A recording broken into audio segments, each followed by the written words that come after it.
debate que algunos han montado en torno al cálculo económico socialista entre Rothbard y Hayek, Rothbard basando la imposibilidad del cálculo económico en la inexistencia de propiedad y por tanto en la imposibilidad de que surjan precios de mercado, y Hayek en una dispersión muy grande de información que no puede estar centralizada y por tanto llegar a una producción óptima.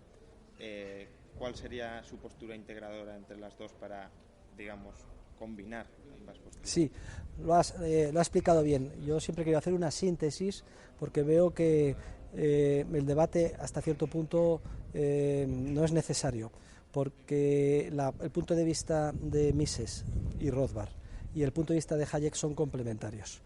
Mises entendió muy bien que si no hay un mercado libre y propiedad privada no se pueden fijar precios de mercado para los factores de producción y se hace imposible el cálculo económico. Pero él también, Mises, se refirió a que eso también imposibilitaba lo que llamaba él división intelectual del trabajo, porque los precios que se fijan en el mercado permiten que los empresarios descubran nuevo conocimiento, nueva información en forma de nuevas oportunidades de beneficio, que les lleva a actuar, comprar barato y vender caro y generar ulteriores precios, los precios de mañana y así sucesivamente.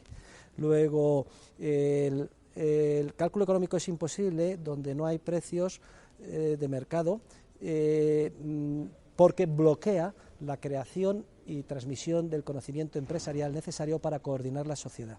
Es cierto que Hayek se centra en el segundo argumento, más quizás porque quería defenderse del ataque de Oscar Lange y los neoclásicos de que era imposible el cálculo económico en términos estrictamente computacionales. Y Mises, que es el que descubre la imposibilidad originariamente a partir de la Primera Guerra Mundial, pues claramente se centra en la posibilidad de los precios de mercado, pero refiriéndose a que bloquea el socialismo la división intelectual del trabajo. Si en unas pocas líneas o unas pocas palabras hubiese que explicar o resumir cuáles son los errores de la teoría keynesiana a la hora de analizar las fluctuaciones económicas y por tanto los rasgos distintivos de la escuela austríaca que pueden tumbar inmediatamente la teoría keynesiana, ¿cuáles son? Bueno, vamos a ver, el principal error de la teoría keynesiana es que Keynes carecía de una teoría del capital y así lo reconoce él. Keynes nunca entendió que es posible ganar dinero aunque las ventas se estanquen o disminuyan, si es que el empresario es capaz de reducir los costes. Y nunca lo entendió. Él pensaba que la única manera era fomentar la demanda agregada. Y no entendió el proceso secular de acumulación capitalista y de desarrollo de la inversión, que se basa siempre en el ahorro.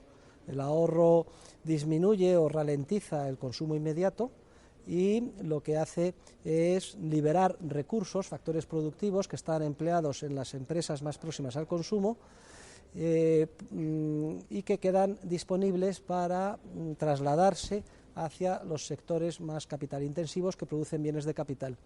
Que es preciso producir precisamente para sustituir la mano de obra relativamente más onerosa cuando los precios de los bienes de consumo pues no crecen. Entonces este concepto, de teoría del capital tan obvio y que por cierto ya está perfectamente articulado por Turgot, que explica que el contrato de trabajo por cuenta ajena no es sino una plasmación institucional de un contrato de préstamo. Los trabajadores renuncian a la propiedad inmediata de los bienes que producen a cambio de cobrar por adelantado su aportación al proceso productivo, y los empresarios y los capitalistas les adelantan sus medios de subsistencia, adquieren la propiedad y luego venden los bienes de consumo con un diferencial.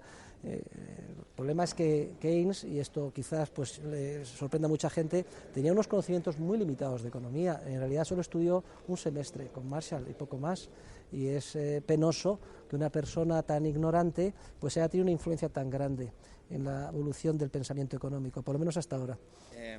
Precisamente sobre esta influencia tan grande, ¿a qué atribuiría que la escuela austríaca en las universidades esté en una posición más o menos marginada o no muy preponderante en las cátedras, salvo excepciones, y en cambio sí esté dominada por keynesianos y friedmanistas? Es una especie de efecto secundario del ciclo económico que tiende también a inflar o hipertrofiar la cantidad de malos profesores y de malas inversiones académicas. Bueno, es cierto lo que dice, pero las cosas están cambiando y muy rápidamente. Es decir, si miramos para atrás, tanto explícita como implícitamente el peso del paradigma, del enfoque austriaco en la economía cada vez es mayor, cada vez son más numerosos los profesores, sobre todo jóvenes y catedráticos, que no solo en España, en Estados Unidos, en otros países de Europa y del mundo están desarrollando sus trabajos de investigación en la tradición austriaca.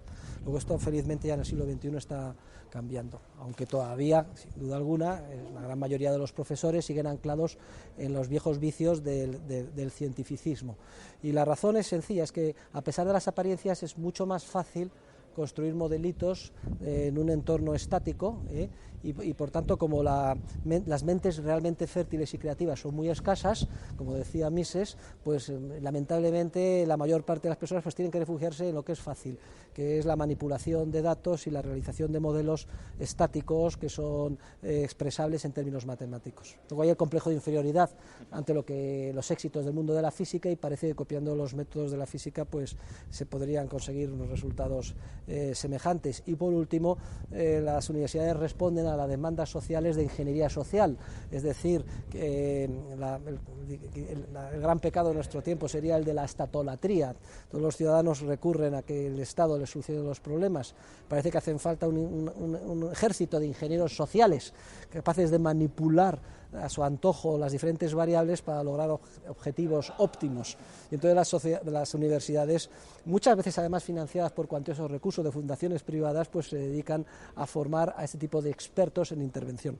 Y por último, ligando con esto último, toda la economía neoclásica al final se basa en tratar de buscar o crear un paradigma o un modelo que sirva de vara de medir frente a comparar la eficiencia asignativa óptima del mercado, tanto productiva como distributiva de bienes de consumo, y luego, si esa eficiencia es mayor o menor en el mercado, intervenir a través del Estado para ajustarlo a ese modelo paradigmático que han creado ellos para comparar y para intervenir. ¿Cuál sería aquí la aportación del concepto suyo de eficiencia dinámica a la hora de tumbar o reformular todo este paradigma? Bueno, la economía del siglo XX... ¿Te está gustando este episodio? Hazte fan desde el botón Apoyar del podcast de Nivos. Elige tu aportación y podrás escuchar este y el resto de sus episodios extra. Además, ayudarás a su productor a seguir creando contenido con la misma pasión y dedicación.